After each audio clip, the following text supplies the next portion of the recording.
Bonjour, nous sommes dans la 5e semaine du Carême, vendredi, et nous pouvons voir que le conflit s'intensifie entre Jésus et ses détracteurs. En fait, il y a une question qui se pose et qui est le lieu du conflit. Qui est Jésus? D'où vient Jésus? C'est ce qu'on lui demande. Au nom de qui parles-tu? Qui es-tu? Pourquoi dis-tu que tu es le Fils de Dieu? Tu blasphèmes. Alors c'est la grande question, qui est Jésus et d'où vient Jésus? Et c'est encore la grande question aujourd'hui. Jésus, aujourd'hui, on lui donne toutes sortes de qualités, mais on refuse de l'accepter dans sa pleine identité. Qui est Jésus et d'où vient-il? Et on vient lui poser la question directement, non pas pour savoir la plupart du temps, mais pour le condamner, pour confirmer que Jésus n'est pas grand-chose, que Jésus se prend pour un autre, que Jésus ne mérite pas tout l'amour et toute la confiance qu'on lui fait. Qu'est-ce que Jésus va répondre?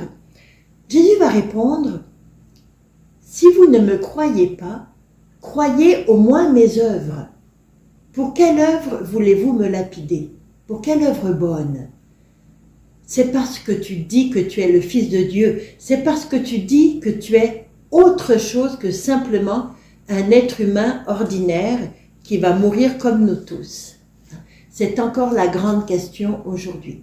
Et Jésus va nous répondre, et va répondre aux Juifs qui l'interrogent, tes œuvres traduisent ton identité. Moi, je suis Fils de Dieu parce que je fais les œuvres du Père. Qu'est-ce que c'est les œuvres du Père? La miséricorde, le pardon, l'amour, l'accueil, toute cette vie de Jésus, tout ce que l'Ancien Testament nous traduit et que Jésus vient mener à la plénitude, toute cette attitude intérieure de Dieu, sa manière de concevoir le monde, la manière qu'a Dieu d'être en relation avec nous.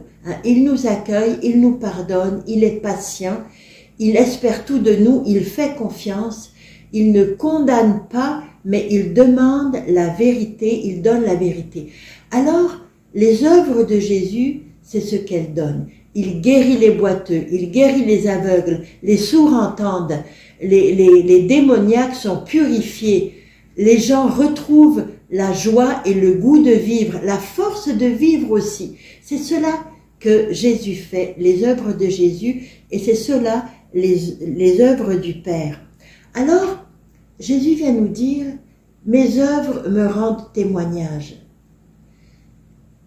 Et je viens du Père parce que je fais les œuvres du Père, parce que j'écoute la volonté du Père. Jésus va nous dire, moi, je ne fais que la volonté du Père. J'aime faire la volonté du Père, j'écoute et je ne fais que ce qu'il me dit de faire. Alors, il y a une petite question qui surgit pour nous. Qu'est-ce que disent nos actes? De qui parlent nos actes? Est-ce qu'ils disent Dieu? Est-ce qu'ils traduisent Dieu? Ou est-ce qu'ils laissent paraître autre chose? De qui est-ce que je suis le fils, l'enfant? Du Père ou de quelqu'un d'autre? Qui est-ce que j'écoute? La volonté de Dieu, les désirs de Dieu ou quelqu'un d'autre? Autre chose. Jésus est fils. C'est pour ça qu'on veut le lapider. Il est le Fils de Dieu. Mais il nous dit, savez-vous, dans la parole, on dit, vous êtes des dieux? C'est ainsi que la parole s'adresse à ceux qui l'accueillent, à ceux qui accueillent Dieu. Alors, à travers ce passage, Jésus nous dit, je suis fils, mais toi aussi tu es fils. Lorsque tu accueilles la parole, lorsque tu accueilles Jésus, tu es fils. Le grand cadeau que Dieu nous fait, c'est cette filiation divine. Non pas une filiation à la lettre, c'est pas un règlement, mais c'est le dynamisme de l'esprit, de la vie filiale qui est en nous. Deux conditions, accueillir la parole, accueillir l'Esprit Saint. C'est vraiment se laisser instruire par Dieu. Comme Jean-Baptiste. Jean-Baptiste ne connaissait pas Jésus, mais il s'est laissé instruire par l'Esprit Saint. Quand Jésus demande à Pierre et à ses apôtres, « Qui dites-vous que je suis ?» Pierre répond, « Tu es le Fils de Dieu, le Messie. » Et Jésus lui dit, « Ce n'est pas de toi que cela vient, mais c'est de l'Esprit. » Dieu t'a instruit. Alors il faut accepter de se laisser instruire par Dieu. Et le grand écueil, la grande difficulté, c'est que très souvent, on a tendance à s'appuyer sur sa propre sagesse, sur ce que je pense, ce que je sais, ce que je connais. Et Jésus nous dit, si tu t'appuies uniquement sur ta sagesse, alors tu es seul.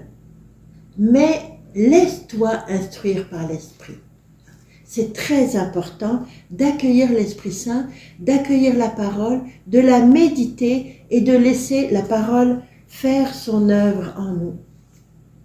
Ce que ça fait aussi d'accueillir la parole, c'est que ça nous fait réaliser la grandeur et la dignité que nous avons aux yeux de Dieu et aux yeux des hommes aussi.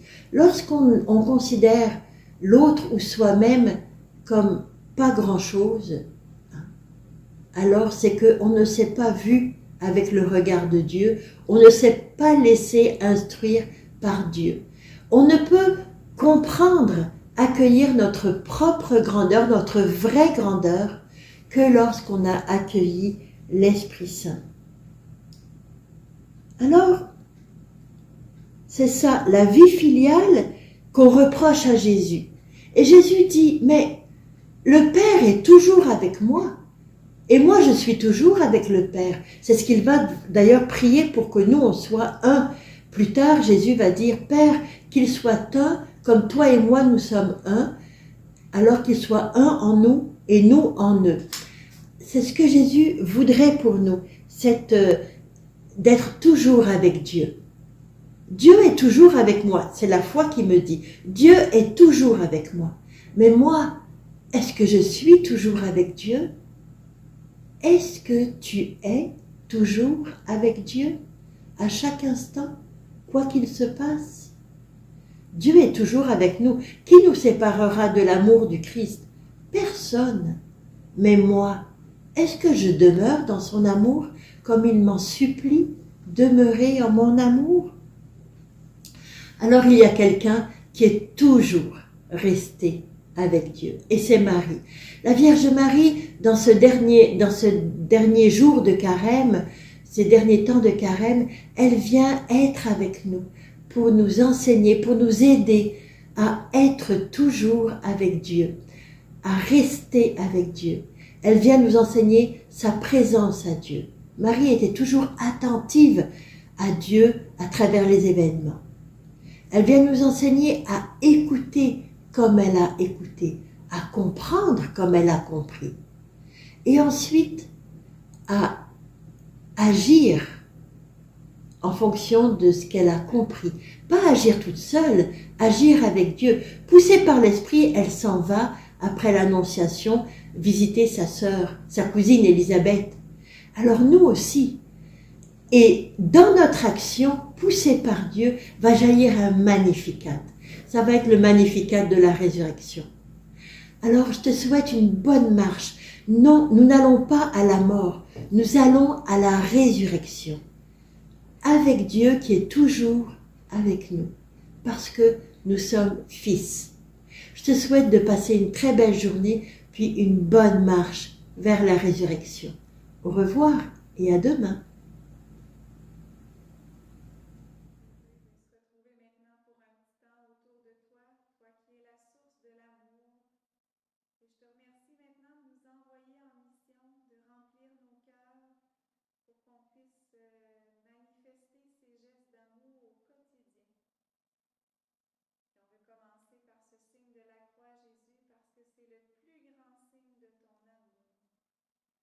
Au nom du Père et du Fils et du Saint-Esprit. Amen. Soyons porteurs de l'amour, visage du Père.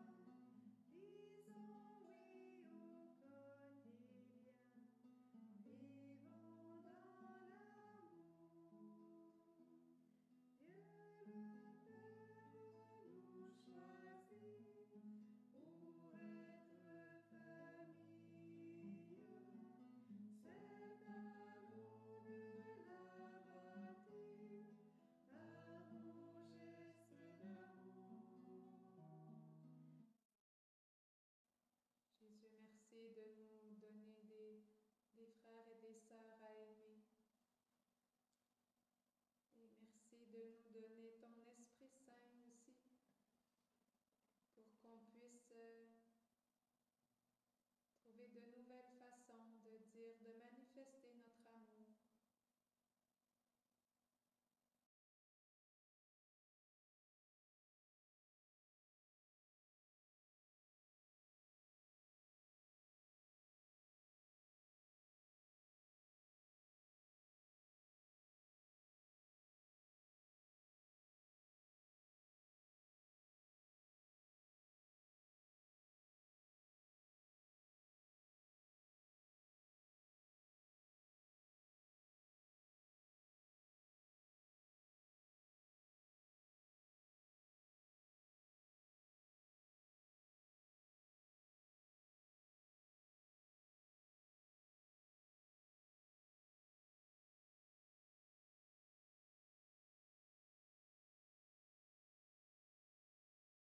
Jésus, merci de nous avoir permis de puiser à la source de ton amour. Et merci qu'à travers ta bénédiction, tu passeras par les mains de ton prêtre de nous envoyer maintenant aimer. Seigneur, on aime ça, avoir ta bénédiction chaque fois qu'on vient s'adorer, prier devant toi. Alors, tu envoies, Seigneur t'envoie en mission. Autrefois, les 72, c'était nos ancêtres qui sont partis. Jésus avait dit, guérissez les malades, chassez les esprits mauvais, et allez. Ils sont partis, puis ils sont venus tout heureux d'avoir vu les merveilles que le Seigneur avait faites, comme pour les apôtres. Alors, il t'envoie en mission. À travers la bénédiction, je vais demander que le Seigneur t'accorde les mêmes choses que les 72 premiers qui sont partis en mission, afin que tu reviennes tout heureux ou heureuse d'avoir vécu les mêmes événements que les apôtres, la même voie, que les disciples ont vécu cette semaine-là. Au nom du Père et du Fils et du Saint-Esprit. Amen.